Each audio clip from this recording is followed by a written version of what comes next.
उपराष्ट्रपति सीपी राधाकृष्णन 27 से 28 जून को कर्नाटक का दौरा करेंगे। उपराष्ट्रपति बेंगलुरु में नाद प्रभु की केम्पेगौड़ा नाद प्रभु श्री केम्पेगौड़ा की 517वीं जयंती समारोह में शामिल होंगे। 27 जून 2026 को बेंगलुरु में नाद प्रभु श्री केम्पेगौड़ा की 527वीं जयंती समारोह शामिल होंगे। 28 जून को उपराष्ट्रपति बेंगलुरु में राजीव गांधी स्वास्थ्य विज्ञान विश्वविद्यालय की स्थापना दिवस और मादक द्रव्यों के दुरुपयोग और अवैध तस्करी खिलाफ अंतर्राष्ट्रीय दिवस के अंतर्गत आयोजित नशा मुक्त सम्मेलन में शामिल होंगे। प्रधानमंत्री बंकिम चंद्र चट्टोपाध्याय को उनकी जयंती पर श्रद्धांजलि अर्पित की। प्रधानमंत्री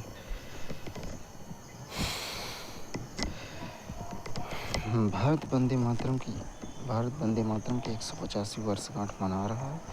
उन्होंने कहा कि वंदे मातरम के जरिए बंकिम चंद्र चट्टोपाध्याय ने भारतीय स्वतंत्रता आंदोलन में देश को प्रेरणा का ऐसा स्रोत है जो हमेशा रहे।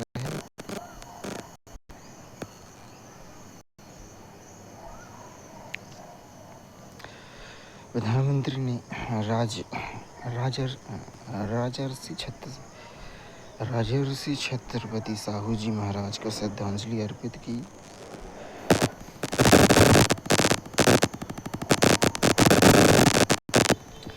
प्रधानमंत्री ने एकता और का शुभारंभ साझा किया।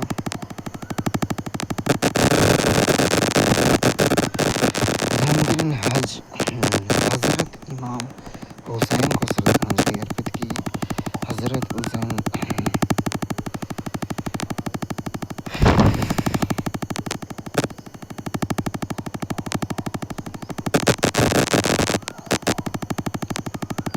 नागरिक उड्डयन मंत्री राम मोहन नायडू ने वाराणसी में पहली इजी कनेक्ट उड़ान का शुभारंभ किया। यह टियर 2 और टियर 3 शहरों के हवाई अड्डों से अधिक हब एंड स्पोक अंतर्राष्ट्रीय विमान संचालन शुरू करने की योजना है। 25 जून 2026 को वाराणसी के लाल बहादुर शास्त्री अंतर्राष्ट्रीय हवाई अड्डे से हब एंड स्पोक मॉडल के तहत भारत की पहली इजी कनेक्ट उड़ान शुभारंभ किया गया। भारत की एक वैश्विक विमानन केंद्र में बदलने और टियर 2 टियर 3 शहरों के यात्रियों के लिए निर्बाध अंतर्राष्ट्रीय कनेक्टिविटी प्रदान करने के लिए सरकार के प्रयासों को दर्शाता है। हब एंड स्पोक रणनीति का उद्देश्य 2030 तक भारतीय यात्रियों के लिए 2047 तक दुनिया के लिए भारत को पसंदीदा विमानन केंद्र बनाना है। इसके लाभ विमानन से भी आगे तक बेहतर अंतर्राष्ट्रीय कनेक्टिविटी से व्यापार, पर्यटन, निवेश और क्षेत्रीय आर्थिक विकास को बढ़ावा देने की उम्मीद।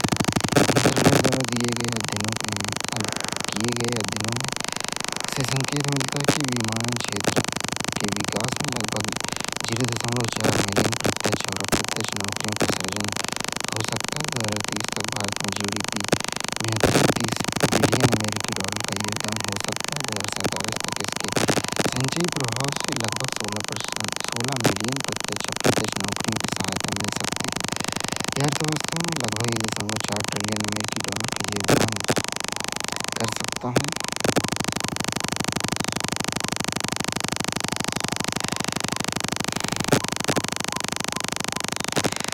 हब एंड स्पोक मॉडल के तहत अंतर्राष्ट्रीय यात्री चेक इन आव्रजन सीमा शुल्क औपचारिकताओं को स्पोक हवाई अड्डे पर ही पूरा करते हैं, जिससे यह उनकी अंतर्राष्ट्रीय यात्रा के लिए प्रस्थान का पहला बिंदु बन जाता है। उदाहरण के लिए वाराणसी से अपनी यात्रा शुरू करने वाले यात्री दिल्ली जैसे निर्धारित भारतीय हवाई अड्डे के लिए उड़ान भरने से पहले ही वाराणसी से प्रस्थान संबंधी सभी औपचारिकताएं पूरी कर लेते हैं।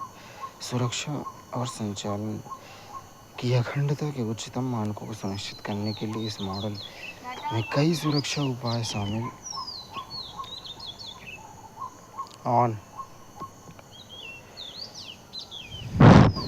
वाराणसी से अपनी यात्रा शुरू करने वाले यात्री निर्धारित भारतीय हवाई अड्डे में उड़ान से पहले ही वाराणसी से प्रस्थान संबंधी और सभी औपचारिकताएं पूरी कर लेते हैं। सुरक्षा और संचालन की अखंडता ने उच्चतम मानकों को निर्धारित करने के लिए इस मॉडल कई सुरक्षा उपाय शामिल किए हैं। घरेलू अंतर्राष्ट्रीय संचालन के दोनों चरणों में को अंतर्राष्ट्रीय संचालन के रूप में ही माना जाता है। यात्रियों के आपस में मिक्स होने से बचने के लिए घरेलू डी और अंतर्राष्ट्रीय आई यात्रियों के लिए अलग अलग फिजिकल बोर्डिंग कार्ड जारी किए जाते हैं, जिन पर उचित पहचान चिन्ह होते हैं। हब एंड स्पोक ढांचे के तहत यात्रा करने वाले अंतर्राष्ट्रीय यात्रियों को हवाई अड्डों पर सीमा शुल्क घोषणा सुविधाएं तक पहुंच उपलब्ध नहीं होती। वाराणसी से हब एंड स्पोक अंतर्राष्ट्रीय संचालन शुरुआत भारत के विमानन पारिस्थितिकी तंत्र में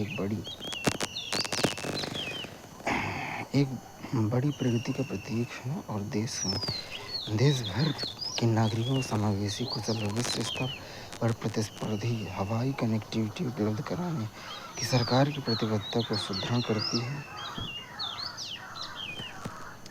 केंद्रीय वाणिज्य उद्योग मंत्री श्री पीयूष गोयल ने भारत ब्रिटेन CETA के लाभों को अधिकतम करने के लिए समूचे भारत में 1000 सलाहकार कर्मियों की तैनाती की घोषणा की है। भारत ब्रिटेन साझेदारी अब व्यापार से आगे बढ़कर प्रौद्योगिकी, AI, रक्षा और स्वस्थ ऊर्जा जैसे क्षेत्रों तक विस्तारित हो रही है। श्री पीयूष गोयल ने बर्मिंघम, गुजरात और मैनचेस्टर, महाराष्ट्र संबंधों को द्विपक्षीय विकास के प्रमुख प्रेरक के रूप में रेखांकित किया है। लंदन में आयोजित 10वें वार्षिक ब्रिटेन भारत सप्ताह के दौरान उच्च स्तरीय बैठक और कार्यक्रम में भाग लिया। श्री गोयल ने इस अवसर पर 15 जुलाई 2026 को लागू होने वाले भारत ब्रिटेन व्यापक आर्थिक व्यापार समझौते CETA से उत्पन्न होने वाले नए अवसरों को रेखांकित किया है। भारत अब तक के सबसे बड़े मुक्त व्यापार समझौते के तौर पर भारत ब्रिटेन CETA के दोनों देशों के बीच वार्षिक द्विपक्षीय व्यापार में 25.5 GDP की वृद्धि होने का अनुमान है। India global forum IGF capital frontiers forum को संबोधित करते हुए श्री गोयल ने कहा कि भारत ब्रिटेन साझेदारी का पारंपरिक व्यापार से आगे बढ़कर प्रौद्योगिकी, संप्रभु, कृत्रिम बुद्धिमत्ता, महत्वपूर्ण खनिजों, स्वच्छ ऊर्जा जैसे रणनीतिक क्षेत्रों तक विस्तारित हो चुकी है। उन्होंने कहा कि यह विकसित होते साझेदारी देशों के बीच आर्थिक सहयोग की बढ़ती गहराई और विविधता को दर्शाती है।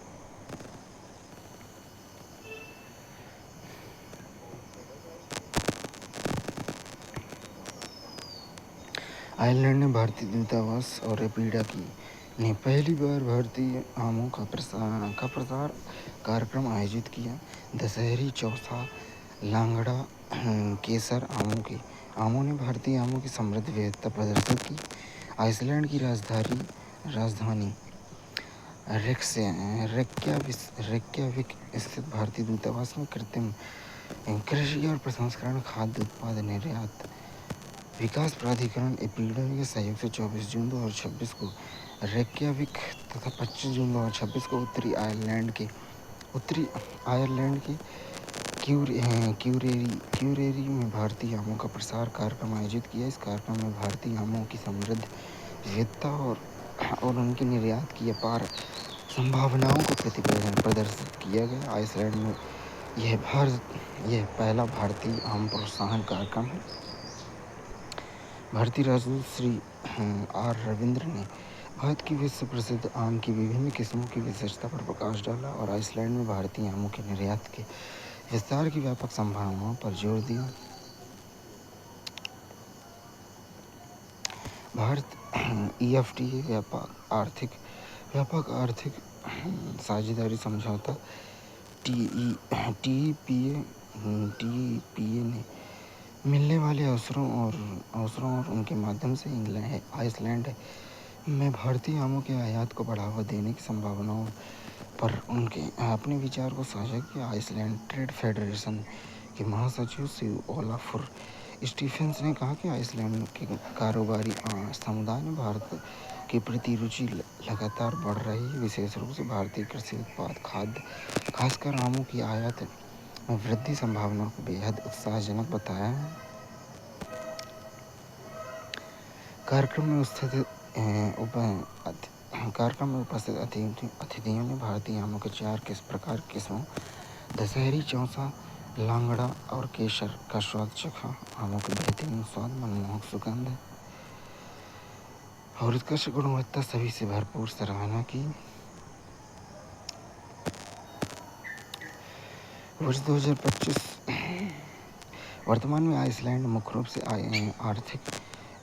रूप से थाईलैंड, ब्राज़ील, कंबोडिया, घाना, पेरू से आमों का आयात करता है। वैकल्पिक आपूर्तिकर्ताओं की सीमित उपलब्धता के कारण इन देशों के आमों ने आइसलैंड के बाजार में अपनी मजबूत उपस्थिति बनाई है। वर्ष 2025 में आइसलैंड में उपलब्ध है। आइसलैंड में लगभग 33 लाख अमेरिकी डॉलर, 3.3 मिलियन अमेरिकी डॉलर मूल्यों के आमों का आयात किया, जिसमें लगभग 10 लाख अमेरिकी डॉलर, 1 मिलियन अमेरिकी डॉलर मूल्य के आम केवल आइसलैंड से आयात किए गए। भारत मिशन द्वारा स्थानीय उपभोक्ताओं के साथ बातचीत के दौरान यह जानकारी सामने आई कि आइसलैंड के लोग आम काफ़ी पसंद करते हैं और विशेष रूप से स्मूदी, डेजर्ट, मिष्ठान और फ्रूट सलाद में उनका सेवन करना पसंद करते हैं। इससे स्पष्ट होता है कि आइसलैंड के बाजार में भारतीय आमों के लिए पर्याप्त संभावनाएं मौजूद हैं। गृह और सहकारिता मंत्री श्री अमित शाह गुजरात के सहकारिता आधारित टैक्सी सेवा भारत टैक्सी का शुभारंभ करेंगे। सारथी ही मालिक के सिद्धांत पर आधारित भारत टैक्सी माननीय प्रधानमंत्री श्री नरेंद्र मोदी के सहकार से समृद्धि के विजन को साकार करते हुए सामूहिक स्वामित्व के माध्यम से सारथियों को आर्थिक सशक्तिकरण प्रदान कर रही है। अब तक गुजरात में 1.5 लाख से अधिक सारथी और 7 लाख से अधिक ग्राहक भारत टैक्सी से जुड़े हैं। प्रतिदिन 3500 से अधिक राइड्स पूरी की जा रही हैं। राज्य के 14 प्रमुख शहरों में सेवाएं संचालित। आगामी 1 माह में पूरे गुजरात में विस्तार का लक्ष्य। गुजरात के 4000 से अधिक सारथी कार्यक्रम में होंगे शामिल। सहकारिता आधारित कनेक्टिविटी मॉडल की सफलता के साक्षी बनेंगे। सर्वश्रेष्ठ सारथियों के शेयर प्रमाण पत्र प्रदान किए जाएंगे कि कर सहकारिता स्वामित्व मॉडल को नया बल मिला।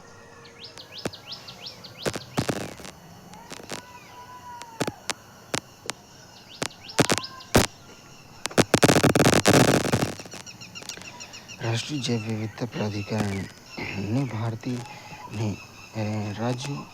राज्यों और केंद्र शासित प्रदेशों द्वारा संकट और प्रजातियों की वैज्ञानिक पहचान अधिसूचना के लिए SOP जारी की। देश में जैव विविधता संरक्षण को मजबूत करने की दिशा में महत्वपूर्ण कदम उठाते हुए राष्ट्रीय जैव विविधता प्राधिकरण ने जैव विविधता अधिनियम 2002 की धारा 38 के तहत संकटग्रस्त प्रजातियों की अधिसूचना के लिए एक मानक संचालन प्रक्रिया SOP जारी की। SOP का उद्देश्य राज्यों के केंद्र शासित प्रदेशों द्वारा संकटग्रस्त प्रजातियों की पहचान, मूल्यांकन, अधिसूचना के लिए एक समान, पारदर्शी और वैज्ञानिक रूप से सुदृढ़ प्रक्रिया को सुगम बनाना है।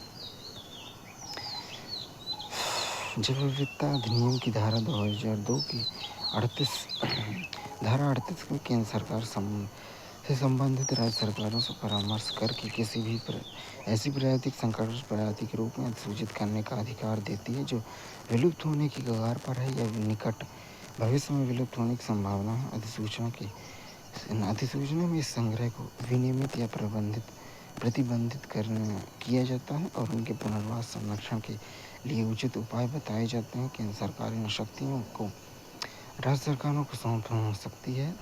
अब तक पर्यावरण, वन, जलवायु परिवर्तन मंत्रालय ने 17 राज्यों से 3 केंद्र शासित प्रदेशों से संबंधित 159 पौधों की प्रजातियां, 173 जानवरों की प्रजातियों, संकटग्रस्त प्रजातियों के रूप में अधिसूचित किया है।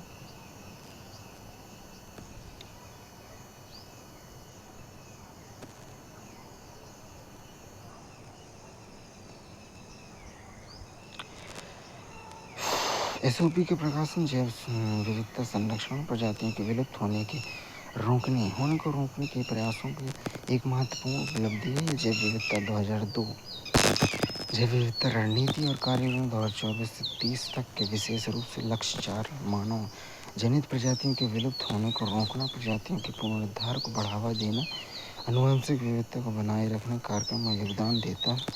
साथ ही कुन्मिंग मॉन्ट्रियल जैव विविधता ढांचे के लक्ष्यों को उद्देश्य पूरा करता है।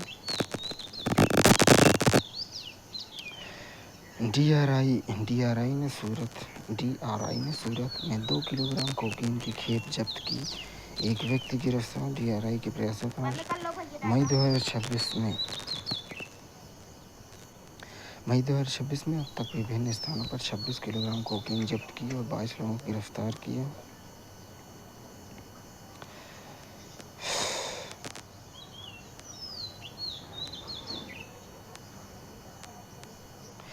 हर वर्ष 26 जून को नशीले पदार्थों के दुरुपयोग और अवैध तस्करी के खिलाफ अंतर्राष्ट्रीय दिवस के रूप में मनाया जाता है। वर्ष 1987 में संयुक्त राष्ट्र द्वारा शुरू किया जाने वाला यह दिवस अंतर्राष्ट्रीय स्तर पर वैश्विक कार्रवाई को मजबूत करने, नशीले पदार्थों के दुरुपयोग के विनाशकारी प्रभावों के बारे में जागरूकता और नशीले पदार्थों के अवैध व्यापार से निपटने के प्रति समर्पित है।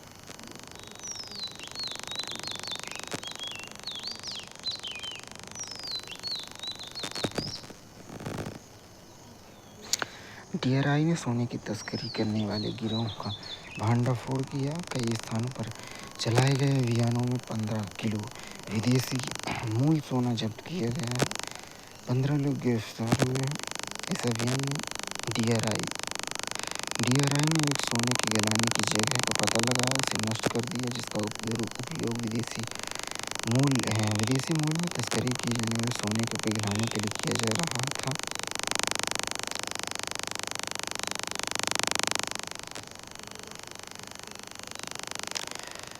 डीआरआई हैदराबाद, राजकोट, कालीकट, विशाखापट्टनम, गुवाहाटी पेट्रोल के अंतर्राष्ट्रीय हवाई अड्डों, स्टेशनों और चौकियों पर कई अभियान चलाए। परिणामस्वरूप कुल मिलाकर 6 किलोग्राम विदेशी मूल की तस्करी किया हुआ सोना जब्त किया गया। इन अभियानों में 5 लोगों को गिरफ्तार किया है।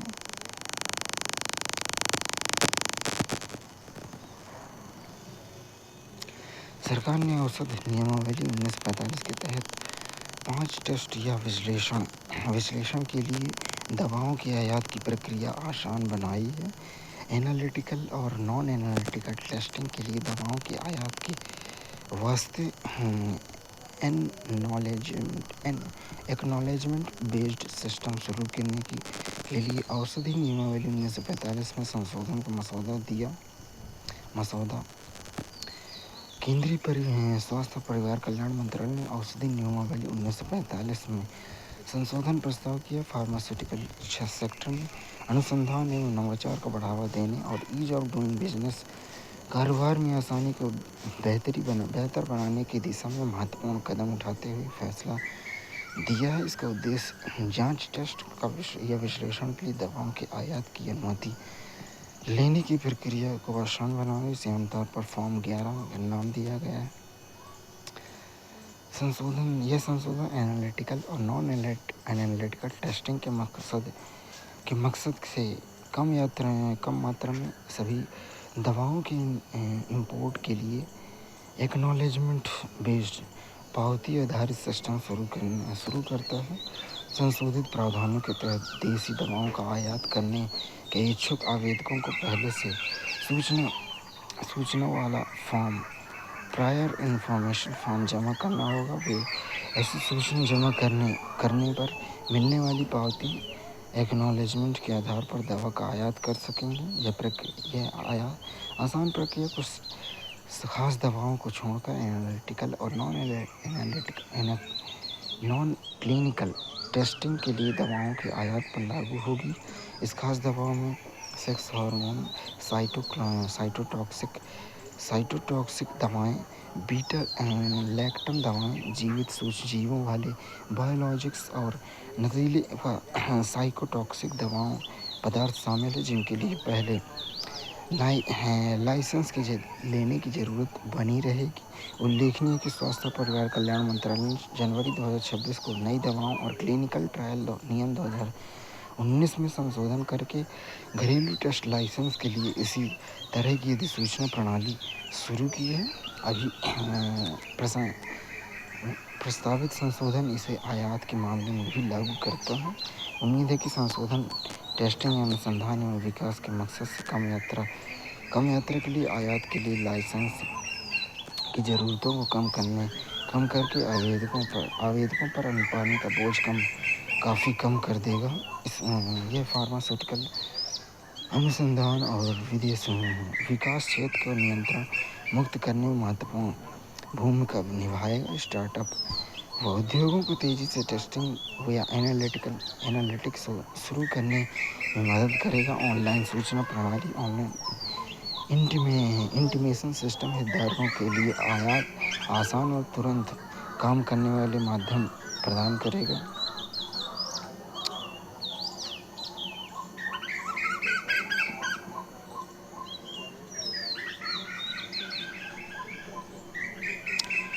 व्यापार करने में सुगमता को बढ़ावा देने के लिए स्वास्थ्य और परिवार कल्याण मंत्रालय ने FSSAI से लाइसेंस लेने और पंजीकरण के नियमों में संशोधन के अधिसूचित किया। खाद्य सुरक्षा महत्वपूर्ण उपायों को बनाए रखते हुए गैर मैन्युफैक्चरिंग खाद्य व्यवसायों के लिए रिकॉर्ड रखने और FIFO या FEFO स्टॉक रोटेशन की आवश्यकताओं को तर्कसंगत बनाया गया। एक पारदर्शी व्यापार अनुकूल नियामक तंत्र को बढ़ावा देने की अवसर की प्रतिबद्धता के अनुरूप स्वास्थ्य और परिवार कल्याण मंत्रालय ने खाद्य सुरक्षा मानक अधिनियम 2006 के तहत खाद्य सुरक्षा और मानक खाद्य व्यवसायों के लाइसेंस पंजीकरण नियम 2011 में संशोधन की अधिसूचना की।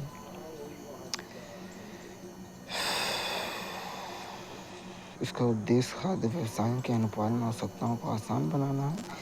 साथ ही यह भी सुनिश्चित करना है कि इससे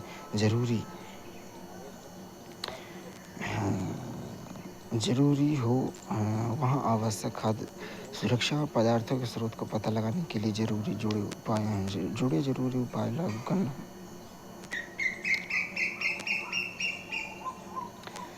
मसौदे के ढांचे के तहत सभी लाइसेंस प्राप्त खाद्य व्यवसायों के लिए रिकॉर्ड बनाए रखना और फर्स्ट इन फर्स्ट आउट, पहले आओ पहले पाओ या फर्स्ट एक्सपायरी फर्स्ट आउट की जिसकी एक्सपायरी पहले हो वो पहले इस्तेमाल हो के सिद्धांत के आधार पर स्टॉक रोटेशन प्रथाओं का पालन करना अनिवार्य था। इस संशोधन के बाद ये आवश्यकताएं अब केवल खाद्य मैन्युफैक्चरिंग व्यवसायों पर लागू होंगी, जहां खाद्य सुरक्षा, गुणवत्ता अनुशासन और खाद्य पदार्थों के स्रोतों का पता लगाना सुनिश्चित करने के लिए ऐसे नियंत्रण बेहद महत्वपूर्ण हैं।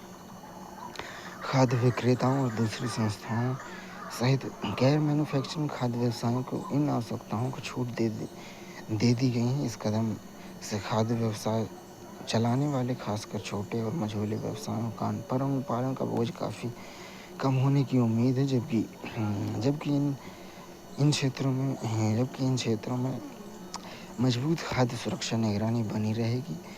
यहाँ ऐसे नियंत्रण आवश्यक है।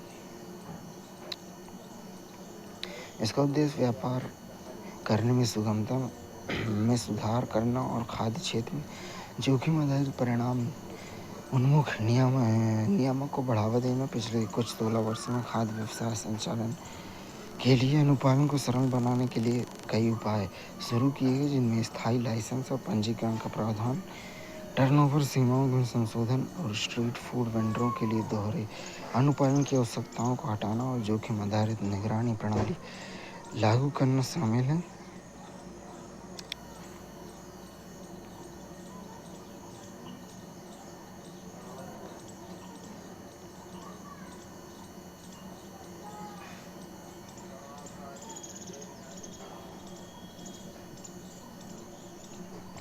सरकार ने स्वास्थ्य क्षेत्र में जनविश्वास कानून के सुधार लागू किए। औषधि प्रसाधन सामग्री खाद्य कानूनों के अंतर्गत मामूली अपराधों की तर्कसंगत व्याख्या की।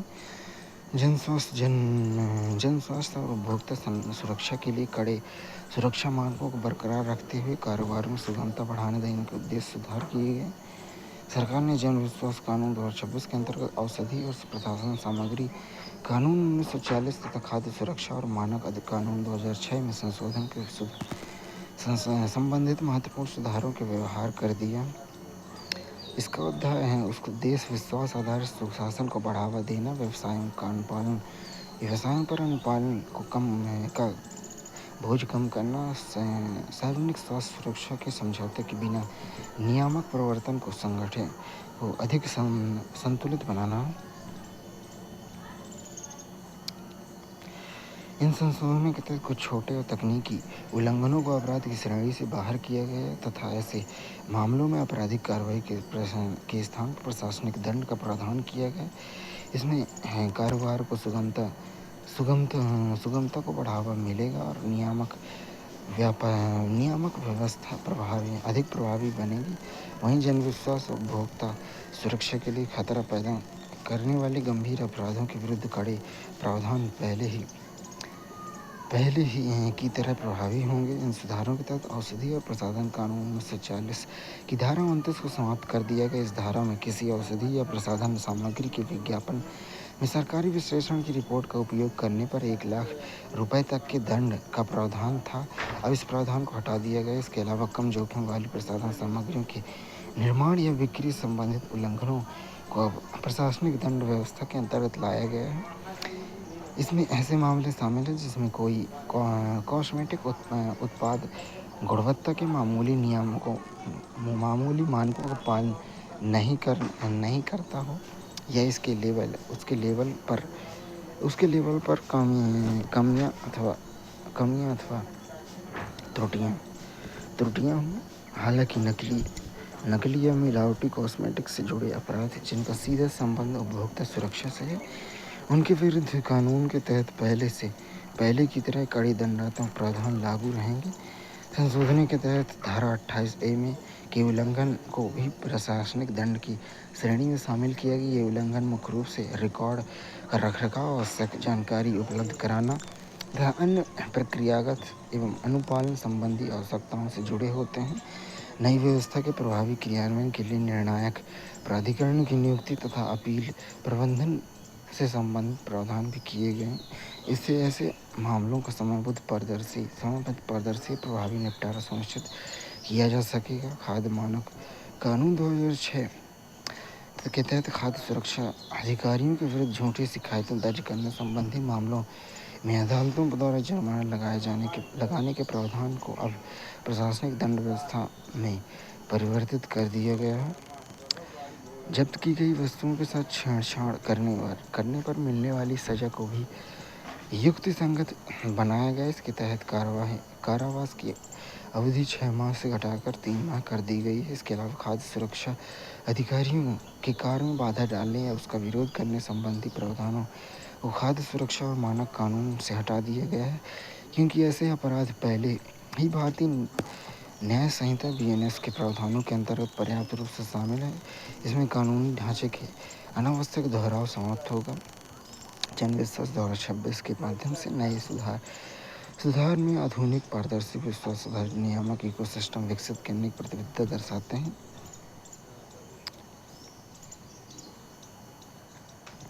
केंद्रीय स्वास्थ्य और परिवार कल्याण मंत्रालय ने आयातित औषधियों के लिए शेष गुणवत्ता और अवधि शर्तों को तार्किक बनाने के उद्देश्य संशोधन के प्रारूप पर सार्वजनिक टिप्पणी आमंत्रित की।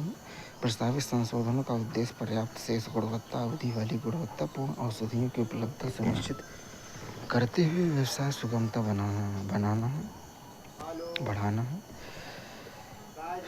केंद्रीय स्वास्थ्य और परिवार कल्याण मंत्रालय ने औषधि नियमावली 1945 के नियम 31 में संशोधन का प्रस्ताव करते हुए एक मसौदा अधिसूचना प्रकाशित की। इसका उद्देश्य आयात दवाओं के लिए बची सेल्फ लाइफ शेष गुणवत्ता औषधि की आवश्यकताओं को तर्कसंगत बनाना, फार्मास्यूटिकल क्षेत्र में व्यवसाय सुगमता को और अधिक बढ़ावा देना। 22 जून 2026 को गजट अधिसूचना GSR 505E के माध्यम से सार्वजनिक सुझावों के लिए प्रकाशित इस मसौदे में संशोधन में आयातित दवाओं के लिए वर्तमान में लागू न्यूनतम 60% से अधिक की बची हुई शेष गुणवत्ता अवधि की आवश्यकताओं में संशोधित करके आयात के समय न्यूनतम 12 महीने की बची हुई सेल्फ लाइफ करने का प्रावधान है। हालांकि जैविक उत्पादों, रेडियो फार्मास्यूटिकल्स की विशिष्ट प्रवृत्ति और सार्वजनिक स्वास्थ्य संबंधी चिंताओं को ध्यान रखते हुए उनके लिए न्यूनतम 60% से अधिक की बची हुई शेष गुणवत्ता अवधि की मौजूदा शर्तें लागू होंगी। प्रस्तावित संशोधन का उद्देश्य मरीजों की गुणवत्तापूर्ण दवाओं की उपलब्धता बनाए रखते हुए औषधि की आपूर्ति श्रृंखला में अधिक कुशलता लाना है। देश में आने वाली आयातित औषधियों की न्यूनतम शेष गुणवत्ता अवधि को कम से कम 12 महीने होना सुनिश्चित करके यह प्रस्ताव उपयोग अवधि समाप्त होने से पहले वितरण और उपभोग के लिए पर्याप्त समय प्रदान करना। इससे सुनिश्चित होता है कि मरीजों को इस्तेमाल करने में सही समय सीमा की दवाएं मिलती रहें।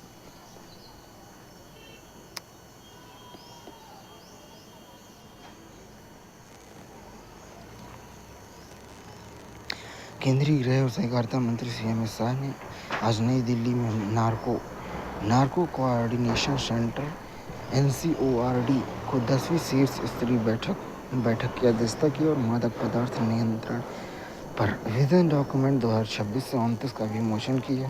श्री अमित शाह ने online drugs disposal fortnight campaign की शुरुआत भी की, जिसमें 6,000 करोड़ रुपए से अधिक मूल्य के 2,09,500 किलोग्राम नशीले पदार्थों को नष्ट करने का लक्ष्य रखा गया।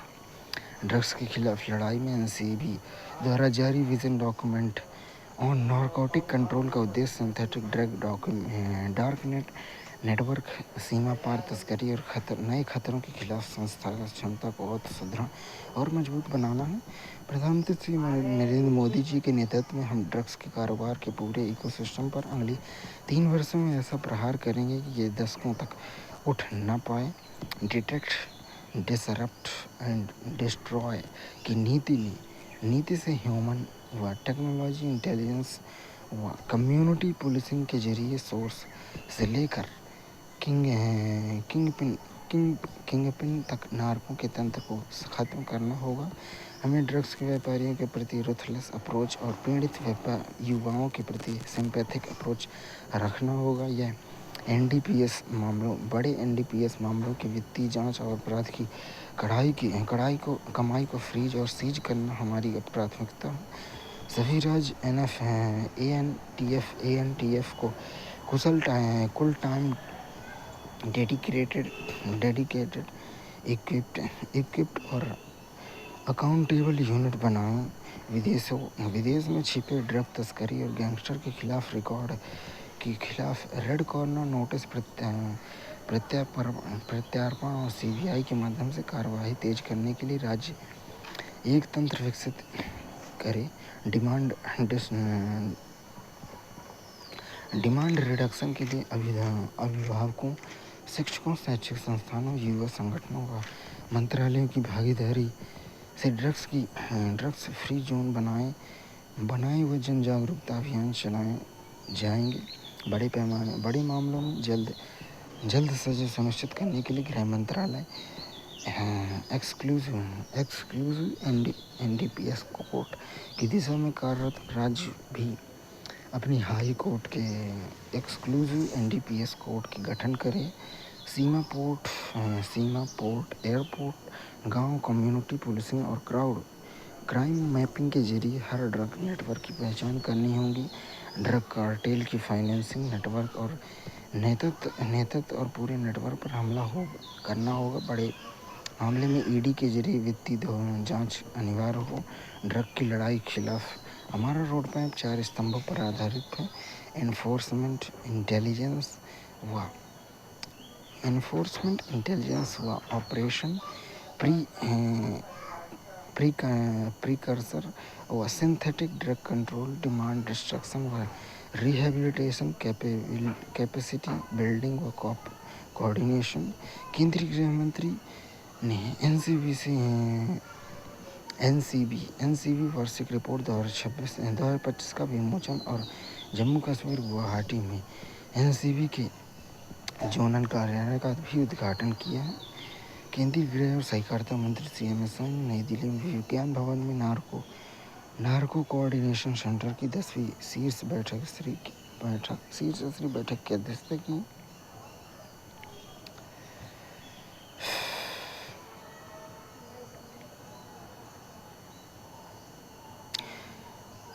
₹6,000 करोड़ से अधिक के मूल्य के 2,09,500 किलोग्राम के नशीले पदार्थ को नष्ट करने का लक्ष्य रखा गया है।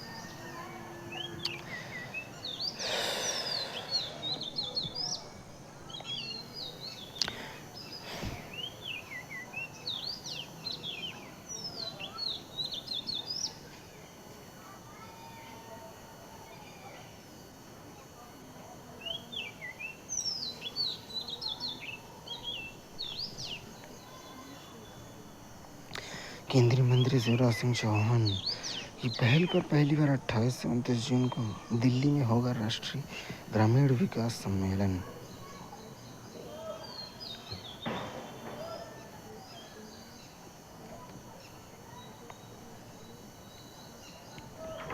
AI, परमाणु, अंतरिक्ष और क्वांटम प्रौद्योगिकी भविष्य के विकास और वैश्विक प्रतिस्पर्धा की रूपरेखा निर्धारित करेंगे। डॉक्टर जितेंद्र सिंह।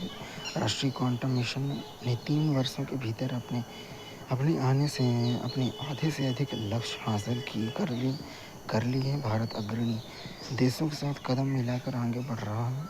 AI सभी क्षेत्रों में एक आवश्यक उपकरण बन रही है। NEP 2020 तक क्रांतिकारी कदम जो नवप्रवर्तनों और क्षेत्र विशेषज्ञों की नई पीढ़ी की नींव रखी।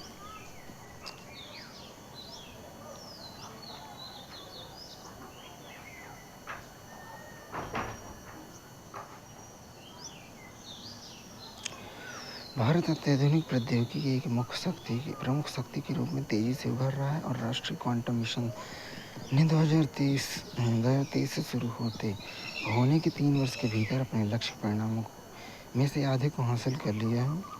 प्रमुख समाचार चैनल द्वारा आयोजित मीडिया सम्मेलन के दौरान एक अनौपचारिक वार्तालाप में डॉक्टर जितेंद्र ने कहा कि भारत आज ऐसे मुकाम पर खड़ा है जहां वह कई महत्वपूर्ण प्रौद्योगिकी क्षेत्रों में अग्रणी देशों के साथ प्रगति कर रहा है। लगातार ऐसी क्षमताएं विकसित कर रहा है जो आर्थिक विकास, राष्ट्रीय सुरक्षा, वैश्विक प्रतिस्पर्धा के अगले युग को परिभाषित करेगा।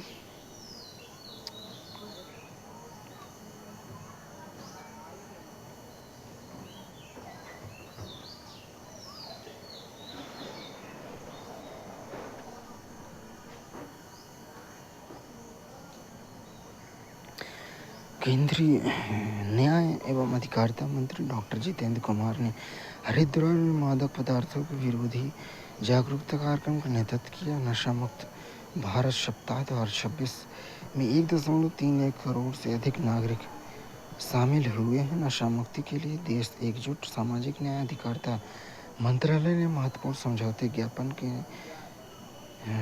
से सामुदायिक साझेदारी मजबूत की। नशा मुक्त भारत सप्ताह के दौरान 1.31 करोड़ से अधिक नागरिकों की विभिन्न जागरूकता और सामुदायिक जागरूकता कार्यक्रम का हिस्सा लिया। 17 जून से 26 जून 2026 तक मनाए गए अभियान के अंतर्गत नशा मुक्त मित्र पंजीकरण अभियान, सेमिनार, वेबिनार, बच्चों और युवाओं के लिए प्रशिक्षण, जागरूकता कार्यक्रम, नुक्कड़ नाटक, लघु कथाएं, स्लोगन लेखन प्रतियोगिताएं, ई-प्रतिज्ञाएं, जन जागरूकता रैलियां, योग सत्र, हस्ताक्षर अभियान, निबंध लेखन प्रतियोगिताएं, चित्रकला प्रतियोगिताएं और सामुदायिक सहभागिता से जुड़े अन्य कार्यक्रम आयोजित किए गए।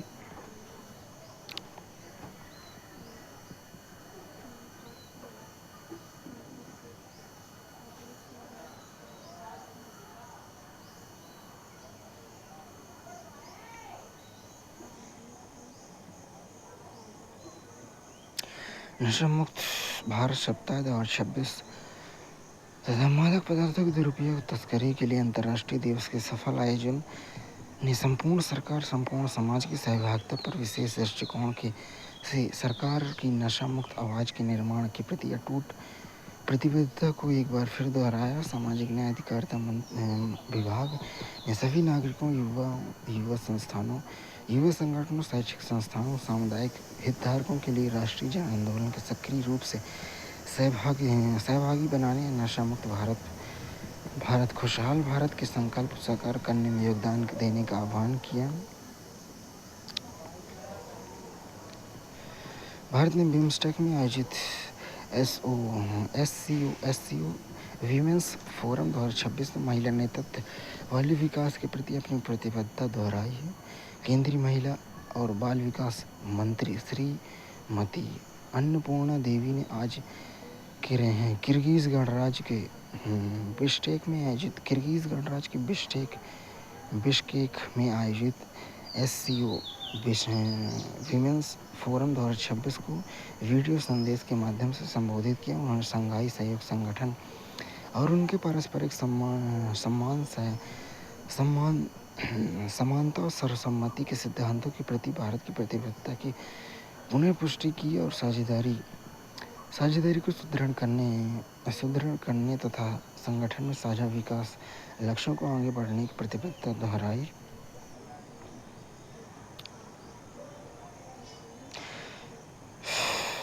लगभग 10 करोड़ महिलाएं 90 लाख से अधिक स्वयं सहायता समूह से जुड़े हुए हैं, जिसमें से 30 लाख से अधिक महिलाएं लखपति दीदी बन चुकी हैं। उन्होंने मिशन शक्ति और मिशन पोषण 2.0 को महिला सुरक्षा, देखभाल और आर्थिक भागीदारी को आगे बढ़ाने में ये स्तंभों को रेखांकित किया है। नौकरी खोजने वालों को से नौकरी देने वालों तक एस्पायर की कहानी। एस्पायर ग्रामीण महत्वाकांक्षा के एक उद्योग को बदलना। एस्पायर योजना नवाचार, ग्रामीण उद्योगों और उद्यमिता को बढ़ावा देने की योजना के लिए योजना के तहत एक मेंटर इंस्टीट्यूट है। मेंटर इंस्टीट्यूट IIE और MSME मंत्रालय की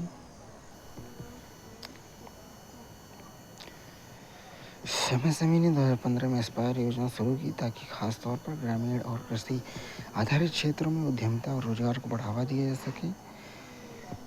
2018 में जारी ऑपरेशन गाइडलाइन के प्रारंभिक फ्रेमवर्क मजबूत किया। 2023 में संशोधित दिशा निर्देश में आजीविका बनाने उद्योगों का विकास मापने योग्य नतीजों पर ज़्यादा ध्यान दिया गया।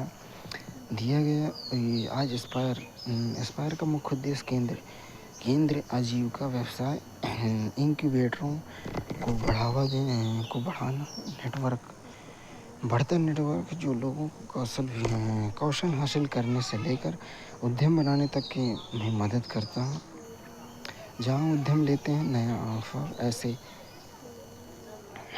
ऐसे औपचारिक और बड़े किए जा सकने वाले सूक्ष्म उद्यम बनाना जो आजीविका रोजगार के अवसर पैदा करें। एस्पायर का संस्थागत ढांचा ये सुनिश्चित करता है कि पूरे प्रशिक्षण पूरा होने के काफ़ी समय बाद भी उद्यमियों को लगातार मदद मिलती रहे। ये योजना 3 स्तरीय ढांचे में जरिए काम करती है। जिसमें स्टीयरिंग कमेटी तय किए गए सेंटर संस्थान और होस्ट संस्थान जो LBI चलाते हैं शामिल हैं। मेंटर संस्थान इंक्यूबेटर की पहचान करने, प्रोजेक्ट की योजना तैयार करने, इंक्यूबेशन प्रोग्राम डिजाइन करने, लागू करने की प्रक्रिया को मजबूत करने और नतीजे की निगरानी में अहम भूमिका निभाते हैं। इंक्यूबेशन व्यवस्था में कई तरह के संस्थान एक साथ आते हैं, जिनमें भारतीय उद्यमिता संस्थान IIE गुवाहाटी, कृषि विश्वविद्यालय और तकनीकी संस्थान IIT जोधपुर जैसे प्रमुख संस्थान शामिल हैं। इन केंद्रों का मकसद एग्रो इंडस्ट्री उद्यमिता को बढ़ावा देना और स्टार्टअप्स को आगे बढ़ाना भी है। पूरे देश में LBI खाद्य प्रसंस्करण, खाद्य उत्पादन, बांस के उत्पाद, मशरूम की खेती, मसाला प्रसंस्करण, हस्तशिल्प और कॉयर नारियल के रेशे से बने उत्पादों जैसे क्षेत्रों में उद्यमों की मदद का कर रहे हैं।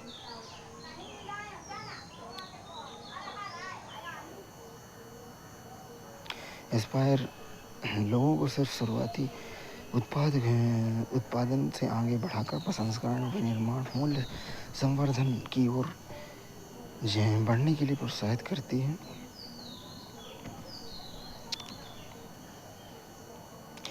जून 2026 तक 27 राज्यों केंद्र शासित प्रदेशों में 109 LPI को मंजूरी दी जा चुकी है।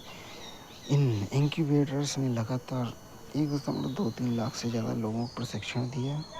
2022-23 में व्यावसायिक ट्रैकिंग शुरू होने के बाद एस्पायर से जुड़े इंक्यूबेटर्स ने देश भर में 1200 से ज़्यादा जुड़े सूक्ष्म उद्यम शुरू करने की उम्मीद की है।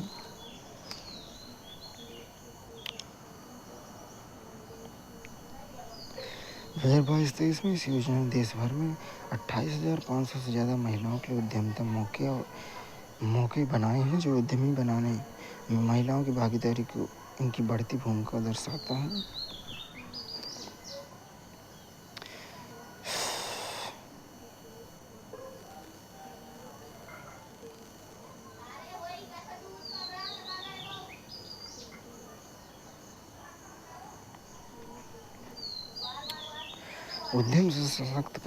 उद्यम से सशक्तिकरण तक कहाँ MSME की कहानी।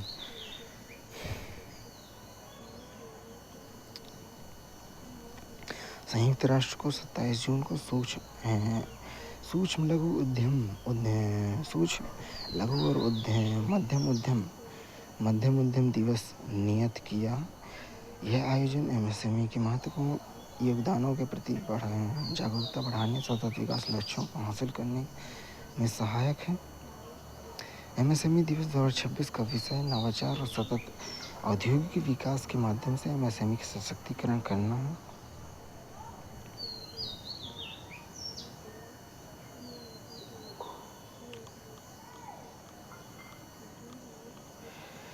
क्रेडिट असेसमेंट मॉडल एक डिजिटल लोन अप्रूवल प्रणाली है जो सत्यापित डेटा का उपयोग करके MSME ऋण आवेदनों का तेजी और वस्तुनिष्ठ मूल्यांकन सक्षम बनाती है। 1 अप्रैल से 31 दिसंबर 2025 के बीच पब्लिक सेक्टर बैंकों ने एक नए डिजिटल क्रेडिट असेसमेंट सिस्टम का उपयोग करते हुए 3.96 लाख से अधिक MSME ऋण आवेदनों को अनुमोदित किया है। इन अनुमोदनियों का कुल मूल्य 52,300 करोड़ से अधिक रहा है। जनवरी 2026 के आंकड़ों के अनुसार लगभग 31.1% GDP, 35.4% निर्यात, 35.4% विनिर्माण उत्पाद, 48.58% निर्यात योगदान देता है। 38.9 करोड़ से अधिक लोगों को रोजगार देते हुए MSME कृषि के बाद रोजगार का दूसरा सबसे बड़ा स्रोत है। यह क्षेत्र पहली पीढ़ी की उद्यमिता, महिला प्रमुख उद्यमों में युवा नेतृत्व वाले उद्यमों के प्रवेश को बनकर उभरा है। खासकर अर्ध शहरी ग्रामीण क्षेत्रों में परिवर्तन को सक्षम सुधारों की एक श्रृंखला द्वारा सुदृढ़ किया जा चुका है। डिजिटल क्रेडिट असेसमेंट मॉडल और सिडबी को बढ़ाया गया इक्विटी समर्थन पहल, औपचारिक वित्त पहुंच में विस्तार, औपचारीकरण में नई ऊंचाइयों छुई। उद्यम रजिस्ट्रेशन पोर्टल उद्यम सहायता प्लेटफॉर्म के अंतर्गत जून 2026 तक 8.7 करोड़ से अधिक पंजीकरण हो गए। औपचारिक उद्यम आधार के विस्तार में लाखों सूक्ष्म और छोटे उद्यमों के संस्थागत वित्त, सरकारी योजनाओं के अवसर पर सुधार हुआ।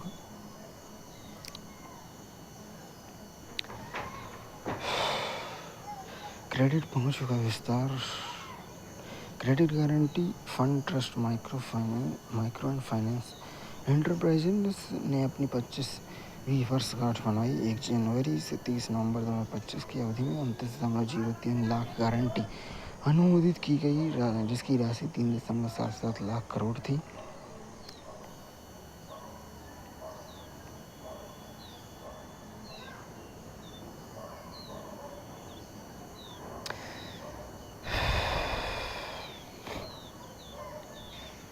एमएसएमई समाधान पोर्टल माइक्रो उद्यमों, छोटे उद्यमों में होने वाले विलंबित भुगतान संबंधी विवादों का निवारण करना जारी रखा है।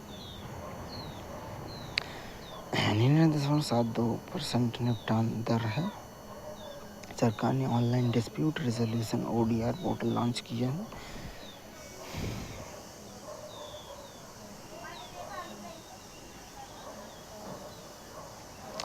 पीएम विश्वकर्मा 18 पारंपरिक ट्रेडों के लिए कारीगरों, शिल्पकारों के अंत केंद्र अंत समर्थन प्रदान किए हैं।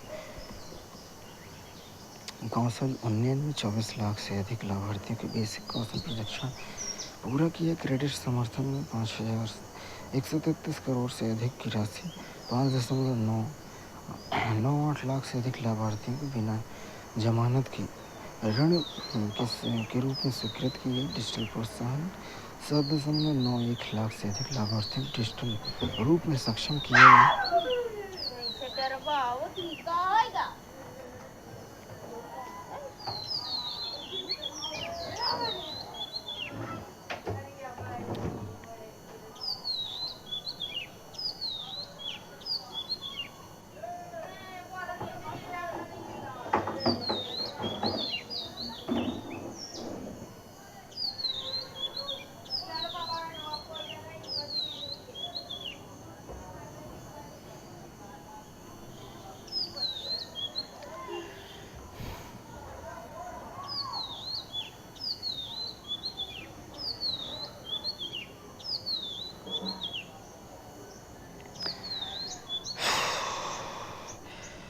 सरकार भारत में ग्रीन यूरिया उत्पादन का सपना साकार करने की रूपरेखा तैयार कर रही है।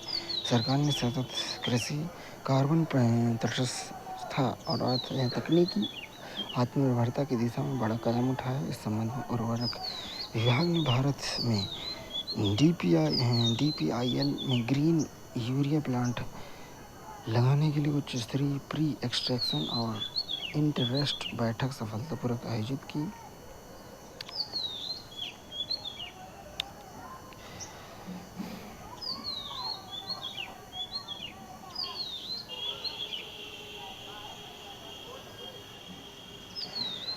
उर्वरक विभाग ग्रीन अमोनिया की राष्ट्रीय उर्वरक निर्माण श्रृंखला में आसानी को शामिल करने, संस्थागत बाजार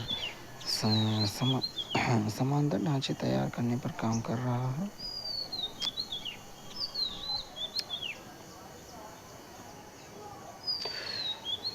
अलग अलग कीमत मैकेनिज्म के जरिए निर्माताओं को सुरक्षा लागत में चुनौती से निपटने के लिए स्थानीय उर्वरक इकाइयों की सुरक्षा के लिए मजबूत of-take side differential pricing mechanism, खरीदार पक्ष की अलग अलग कीमत व्यवस्था रूपरेखा तैयार की। चुनौतियां क्या हैं?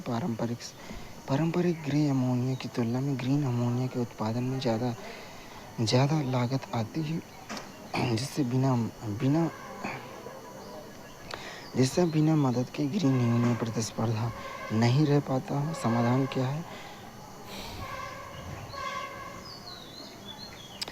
भारतीय सौर ऊर्जा निगम ने उत्पादकों से ग्रीन अमोनिया खरीदने के लिए निविदा पहले ही जारी कर दी है। इसमें उर्वरक कंपनियों को स्टैंडर्ड मार्केट लिंक्ड में ग्रे अमोनिया की कीमतों पर सप्लाई किया जाएगा।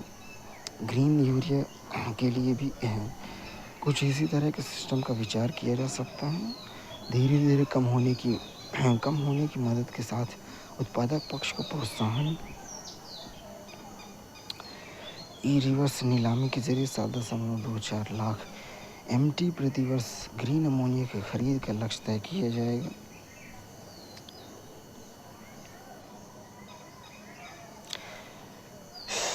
दीर्घकालिक व्यवस्था में यह बाध्यकारी निश्चित समझौते के जरिए 10 वर्ष की अवधि के लिए लाभ सुनिश्चित किए जाएंगे, जिसमें डेवलपर्स को बाजार में मजबूत भरोसा मिलता है। तकनीकी आधार में पुदीमाडा का 150 TPD pilot plant, Andhra Pradesh के पुदीमाडापा में स्थित 150 TPD green urea pilot plant के बेंचमार्क के तौर पर इस्तेमाल किया गया। इस प्लांट में NETRE के ने विकसित किया है। यह सुविधा advance carbon capture distribution utilisation को सिस्टम को वाटर इलेक्ट्रॉनिक के साथ जोड़ने के उदाहरण पेश करती है। कार्बोनेटेड फ्लाई ऐश और food grade material synthetic fuel का इस्तेमाल को बढ़ावा देती है। ग्रीन यूरिया के उत्पादन के लिए भारत की रूपरेखा वर्ष 2070 तक भारत नेट जीरो लक्ष्य और नेशनल ग्रीन हाइड्रोजन मिशन घरेलू यूरिया उत्पादन के बदलाव लाने के अनोखा अवसर है। जहां अमोनिया उत्पादन में ग्रीन हाइड्रोजन जीवाश्म ईंधन में जगह लेता है, वहीं ग्रीन यूरिया बनाने के लिए कार्बन डाइऑक्साइड की ज़रूरत होती है। इसलिए CO2 का बाहरी स्रोत जरूरी है। Thermal power plant steel plant से कैप्चर की गई CO2 यूरिया बनाने के लिए टिकाऊ रॉ मटेरियल का काम कर सकते हैं। सालाना 12.7 लाख MT क्षमता वाले बड़े यूरिया प्लांट को हर साल लगभग 10 लाख MT CO2 ज़रूरत होगी। चूँकि भारत हर वर्ष लगभग 1 करोड़ MT यूरिया का आयात करता है और कई मौजूदा प्लांट 30 साल से ज़्यादा पुराने हैं, इसलिए नई क्षमता में काफ़ी ज़रूरत होगी। अगर ग्रीन हाइड्रोजन के जरिए इसे विकसित किया जाए तो फर्टिलाइज़र सेक्टर कैप्चर की गई CO2 का देश का सबसे बड़ा और सबसे भरोसेमंद उपभोक्ता बन सकता है।